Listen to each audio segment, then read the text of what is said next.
Jersey, the Brunswick Zone Cavalier. There you see the score. Stuart Williams, the second seed, trailing by 38 pins against third seed Wes Malott. Earlier, Del Ballard Jr., the Storm Tour representative, was talking with both Stuart Williams and Wes Malott. I think I'm still going to hook it on the right lane. Okay. I think I'm going to throw it straight in the left lane. Okay. Just because there ought to be plenty of hold on the left. Just because I can't see that they're going to be the same. So, right. I mean, I've got one guess. I mean, I didn't think that one was that bad on the right lane. I moved. Right. I actually moved an extra one. Okay. And just tried to stay slow with it. It wasn't bad, and that's why I said, okay, I had to give it a chance. Sure. Because I didn't want to go face. Yep. And I didn't, because, I mean, the first one was obviously deep. Yeah. So anyhow, you made then we switched. I missed it. So for moving. Del Ballard Jr., Hall of Famer, giving some great advice. Stuart Williams is going to make a change, but only on the left lane. He's going to change balls. He's going to go much straighter. Try to get into that same zone that Wes Malott is playing. I think Wes is probably okay, even though the three-bagger that he's thrown was a little shaky with the trip to. He did go light mixer, and then he had the flush shot. So right now it's going to hook it on the right lane, and he's going to try to go straighter on the left lane. And a fine line that Del Ballard Jr. has to walk too, isn't it? Working with both players here in this championship. Williams, you got a taste of the pressure these guys are under, trying to figure it out halfway through this match.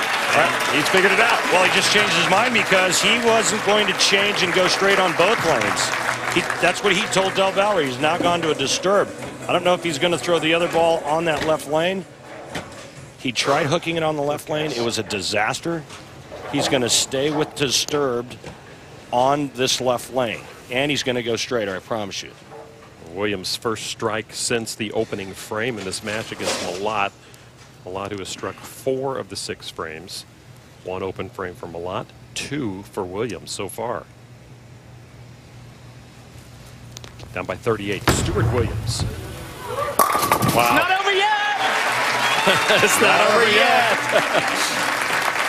I mean, that's a good 15 boards right with a ball change. He takes his hand out of it, goes nice and firm and direct, and goes flush, back-to-back shots to let Wes Malott know, hey, this isn't over.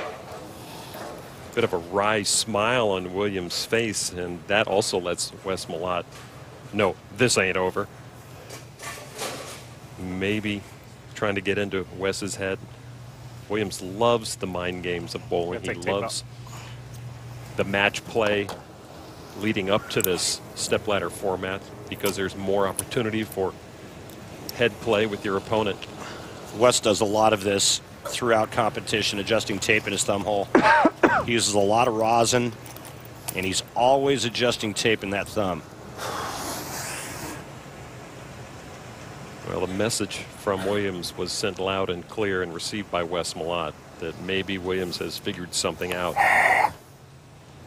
Malott, though, has to be confident just to keep up what he's been doing, working on a 3-bagger.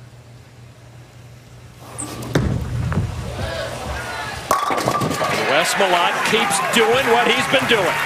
Nice adjustment. He goes to the gold ball.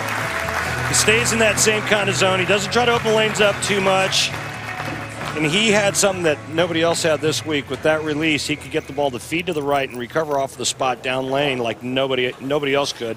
And that's why he led all averages at the 2013 USBC Masters. What a lineup in this stepladder finals for this, the second major of the PBA season.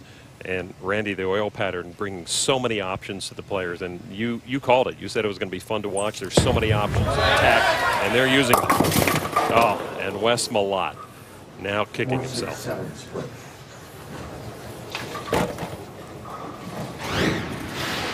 Well, it looked like he just got too much hand in this shot here. The ball comes off of the spot and goes sideways. Looking for a miracle spare. Malott just content with the 2. Well, you got to watch the splits here, too, because as we saw earlier in the telecast, Mika Koivuniemi bouncing the 10-pin out, converting the 7-10 split. You can bounce pins out here, throwing it hard and straight at splits. But right now, Stuart Williams makes the big change. He's working on a double. Two He more can good shots. cut the deficit with 2 more strikes to just 3 pins. What a time in this game for Stewart Williams to figure it out, just as Malott stumbles with an open frame in the 8th. But indeed, has Williams figured it out? We'll find out right now. Oh boy. Look out. Come on, let go of it. Come on. It's not difficult. Just let go of it. Come on. Well, this is just a big pull left shot. You can see this is a good 3-4 arrows left of the last ball that he threw on the right lane. And he's just disgusted with himself throwing a bad shot. The pressure of the moment perhaps bearing down on Stewart Williams. And that had some mustard on it. That had some anger with it.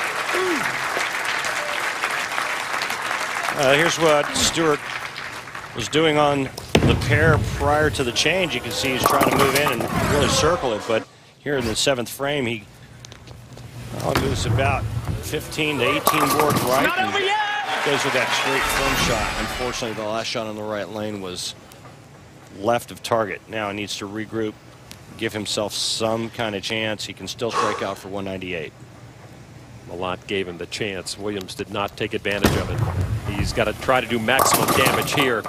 Ah, I needed my roll too. 2 seconds.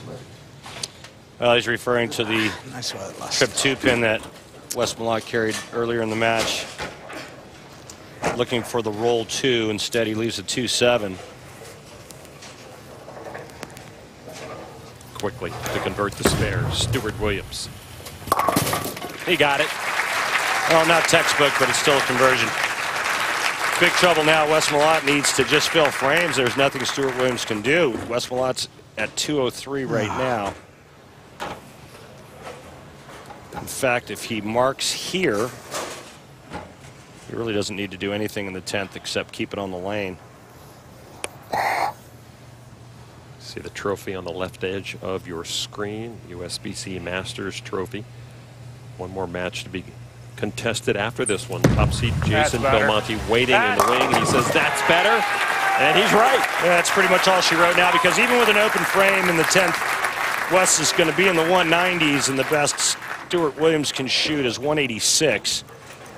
But Wes needs to figure something out and figure it out in a hurry on the left lane, because I don't think 2-0 is going to be enough to beat Jason Belmonte.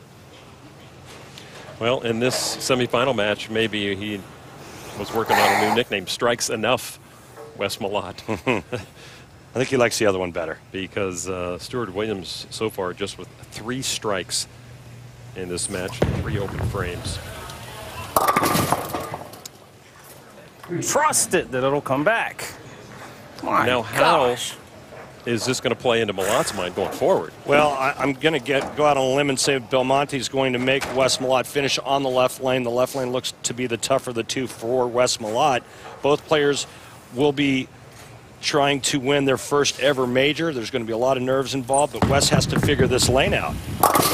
This next shot for Wes Malott, even though the match is over, is huge, because this basically gives him the read and reconfirms in his mind how he needs to play the left lane. So Wes Malott already playing the championship match with this ball here in his mind.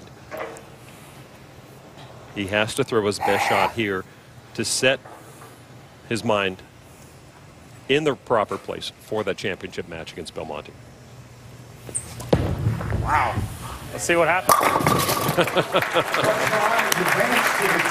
Well survived. Huh? I said nice survival. These two pros, good friends. There is Jason Belmonte, and you see that the monkey, he's trying to get off his back. Anytime the lanes start to go through transition and get gross and ugly like they appear to be doing right now, Amazing how easy it is when you that's got to relax. favor Jason Belmonte. With all the power and the speed and the stuff that he can put on a bowling ball, it's almost unfair. Wes Malott's going to have his hands full in the title match. So Stewart Williams, with 1 PBA title already won, does not come through with a victory here to give himself a chance for his first major. Should have been fine. And now he's doing a post-mortem on his match right now with Del Ballard Jr. As he says, maybe now I figured that out here with 2 in the 10th so far. 4th-year pro will have his best finish in a major of his PBA career, but it's not enough as Wes Malott wins at 202, 185. When we come back, top-seeded Jason Belmonte will try to break his streak of not winning majors.